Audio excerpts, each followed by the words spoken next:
আমি আলোচনা করব ধারা, যে চাকরি জগতে যে প্রশ্নগুলো সাধারণত আসে সেগুলো, সেগুলো কোন কোন টপিকস থেকে আসে তার মধ্যে ধারা অন্যতম। ধারা থেকে প্রায় বিগত বছর চাকরি পরীক্ষায় যে কোনো প্রশ্ন দেখলেই ধারা থেকে কোশ্চেন আসে। আমি ধারা সম্পর্কে আলোচনা করব। আলোচনা হলো ধারা সাধারণত দুই প্রকার, এটা সসীম ধারা বলি, এটা অসীম ধারা বলি। আবার এদিকে বললে সামান্তর ধারা বলি, গুণোত্তর ধারা বলি। আমরা এখন আলোচনা করব যে স্বাভাবিক সংখ্যার দ্বারা। স্বাভাবিক সংখ্যা কোনগুলো? স্বাভাবিক সংখ্যা হলো 1+2+3 এভাবে এন পর্যন্তগুলো স্বাভাবিক সংখ্যা। যদি কোনো সংখ্যার মধ্যে স্বাভাবিক সংখ্যা থাকে দ্বারার মধ্যে, তাহলে সূত্র হলো n × n+1/2। এন কি? এন হলো সর্বোচ্চ মান। এই দ্বারার দিয়ে এনের সর্বোচ্চ একটা মান থাকবো, ওই মানটাই কি? ওই মানটাই হবে এনের মান।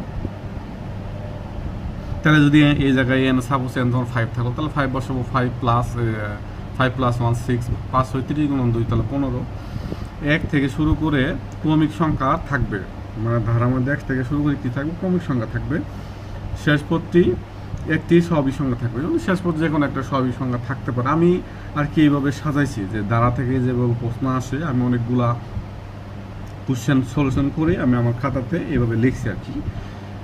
এখন এটাতে গেল, তারপর দ্বিতীয়টা আসলে একটা ধারা দিছে 1+2+3+n এন পর্যন্ত 100 দিচ্ছে। আমি এই জায়গায় 100, তাহলে 100 নিয়ম কি? এই নিয়মের n × n+1/2 ডিভাইডেড 2। তাহলে এন সমান কত বসাবো? এন সমান 100 বসাবো। 100 × 100+1 ডিভাইডেড 2, তাহলে 2 দিকে হলে 50, 50 × 100, তাহলে ভাগ করলে যদি আমরা দুটো গুণ করি 50 অ্যান্সার। এইভাবে এনের মান এখানে থাকতে পারে 10, 20, 30, যে কোনো সংখ্যা থাকতে পারে। তাহলে যে কোনো সংখ্যা থাকলে এনের মানটা আমরা কি করব? চিহ্নিত করে নিয়ে বসালেই অঙ্ক হয়ে যাবে। তারপর আর একটা আছে যে স্বাভাবিক সংখ্যা যদি বর্গের সমষ্টি। স্বাভাবিক সংখ্যা কি? স্বাভাবিক সংখ্যার বর্গের যদি সমষ্টি থাকে, তাহলে স্বাভাবিক সংখ্যা বর্গের সমষ্টি থাকবে 1² + 2² + 3² + n²। এইটা কিন্তু এই ডিফারেন্স হলো সূত্রের ক্ষেত্রে। সূত্রটা কি? সূত্র হলো n × n+1, 2n+1 ডিভাইডেড 6। এনের পরিচয় এই শেষে যে স্কোয়ারটা থাকবে ওটা হচ্ছে এনের পরিচয়। যেমন এইখানে আমি উদাহরণ একটা লিখছি 1², 2², 3² + 50² দিচ্ছি আমি, n সমান হট। তাহলে আমরা জানি স্বাভাবিক সংখ্যা বর্গের সূত্র কিসের? বর্গের। তাহলে বর্গের সূত্র হয়েছে n × n+1 × 2n+1 ডিভাইডেড 6। তাহলে এর মানে আমি 50 বসায় কাটলে অ্যান্সার। তারপরে আমি আলোচনা করবো ব্যতিক্রম। ব্যতিক্রম কি? ব্যতিক্রম থাকলেও জোড় বিজোড় থাকতে পারে। বর্গের ভিতরে জোড় থাকতে পারে এবং বিজোড় থাকতে পারে। যেমন এই জায়গায় দিচ্ছে 1², 2², 5², n², জোড়। সবই সংখ্যার মধ্যে কিন্তু জোড়ও আছে, বিজোড়ও আছে। ওই ক্ষেত্রে একটু খেয়াল রাখতে হবে। টেকনিক্যালি যদি ওরা দেয় যে বিজোড় সংখ্যা দিয়ে দিল, দিতে পারে, জোড় সংখ্যা দিতে পারে। যদি জোড় বিজোড় দ্বারা দেয়, জোড় বিজোড় দ্বারা দিলে সূত্র হলো n × n+1 n+2 ডিভাইডেড 6। এটা হলো সবই সংখ্যা বর্গের জোড় আর বিজোড় যদি থাকে, জোড় আর বিজোড় থাকলে এই সূত্র হবে।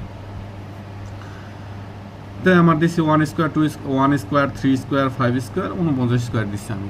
1 থেকে 50 পর্যন্ত বর্গের বিজোড়ের বর্গের আমি বিয়োগফল দিচ্ছি। বিয়োগফল দিয়ে স্বাভাবিক নিয়ম কি? সূত্রের মধ্যে মান বসাইলে এন এর মান আইডেন্টিফাই করি আমি। এন এর সময় কত? 49। তাহলে এন এর সূত্র হলো n × n+1 × 2n+1 ডিভাইডেড 6। তাহলে এন সমান যদি আমি বসাই, কত বসাবো? 49 বসাই, 49, 50, এটা হবে 51 ইন্টু ভাগ 6, 6 দ্বারা ভাগ করে পরে অ্যান্সার। এইভাবেই স্বাভাবিক সংখ্যা থেকে আমরা স্বাভাবিক সংখ্যা বলেন, স্বাভাবিক সংখ্যার বর্গ বলেন অথবা স্কোয়ার বলেন, এইভাবে আমরা নির্ণয় করতে পারি। এটা গেল। এরপরে যে টপিক্সটা আছে, এই টপিক্সটা হলো আমরা যদি বলি যে গণ, কি বলবো? গণ। অনেক সময় দেয় যে গণের সূত্রতে। গণের সূত্র কি? গণের সূত্র হলো 1³ 2³ 3³ + n³। গণের সূত্র ক্ষেত্রে আমার খেয়াল রাখতে হবে, গণের সূত্র হলো যে n × n+1 ডিভাইডেড 2 উপরে হোল টু দি স্কোয়ার, সম্পূর্ণরূপে স্কোয়ার। স্বাভাবিক সংখ্যা গণের সমষ্টি। স্বাভাবিক সংখ্যা গণের সমষ্টি যদি এই যে আমি একটা উদাহরণ লিখছি 1³ 2³ 3³ লাস্টে হচ্ছে 20³। এই 20টাই হচ্ছে এন এর মান। তাহলে এন এর মান বসাই, কত বসাবো? 20 + 21/2, তাহলে যোগ করলে 21 দিতে হবে। 21/2 ভাগ করলে আমরা 210, 200 স্কোয়ার করলে অ্যান্সার। এই টপিকগুলো থেকে সাধারণত বিগত বছর প্রশ্ন থেকে একটা প্রশ্ন আসছে, এই জন্য আমি একে লিখছি এইভাবে। এইভাবে আমরা এক সংখ্যা থেকে ধারার ক্ষেত্রে এভাবে নির্ণয় করতে পারি। তাহলে ধারার ক্ষেত্রে সূত্র হলো কয়টা? 3টা। যেমন একটা কি? একটা হলো গণের। যদি গণ থাকে তাহলে সূত্র হলো n × n+1 ডিভাইডেড 2 উপরে স্কোয়ার, সম্পূর্ণরূপে স্কোয়ার। আর একটা আমরা বর্গ বললাম, আর একটা স্বাভাবিক সংখ্যা বললাম। এই 3টা থেকে বিগত বছর প্রশ্ন থেকে একটা প্রশ্ন থাকে।